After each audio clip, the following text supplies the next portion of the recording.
Мехмеджан Абдулла, спикер и репортер уйгурской редакции, работающий на Центральной народной радиовещательной станции правительства Китая, уже 13 лет находится в китайском плену.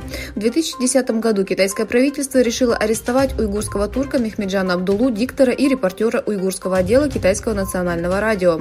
Абдулла был арестован китайской полицией в Урумчи за то, что брал интервью у уйгурских турок и иностранной прессы в регионе во время трагедии в Урумчи 5 июля.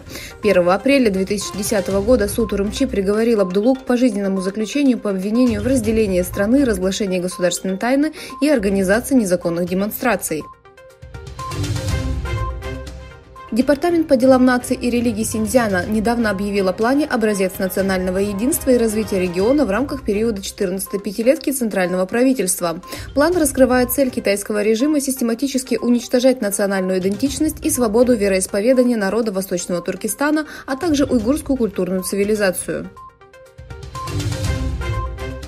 Землетрясение силой 6,4 балла, произошедшее в районе Дефне города Хатай, потрясло Ближний Восток и Северную Африку.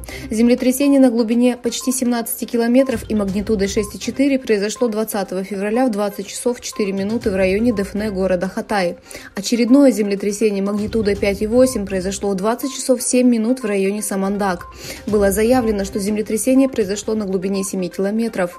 Землетрясение в центре Хатая также ощущалось в Сирии, Иордании, Ираке, Палестине, Израиле и Египте. Верховный представитель Европейского союза по международным отношениям и политике безопасности Жозеп Боррель отметил, что поставки Китаем оружия в Россию для использования в Украине будут красной линией для ЕС. С другой стороны, президент Украины Владимир Зеленский заявил, что если Китай заключит союз с Россией, начнется мировая война. По сообщениям украинских СМИ, президент США Джо Байден совершил необъявленный визит в Киев в понедельник, посетив Украину впервые с начала годовой российской оккупации. Байден встретился с президентом Украины Владимиром Зеленским в Киеве. Байден объявил о дополнительной помощи Украине в размере $500 миллионов и заявил, что Соединенные Штаты введут новые санкции против России. Сообщается, что делегация Конгресса США в составе 4 человек посетила Тайвань, который находится в конфликте за суверенитет с Китаем.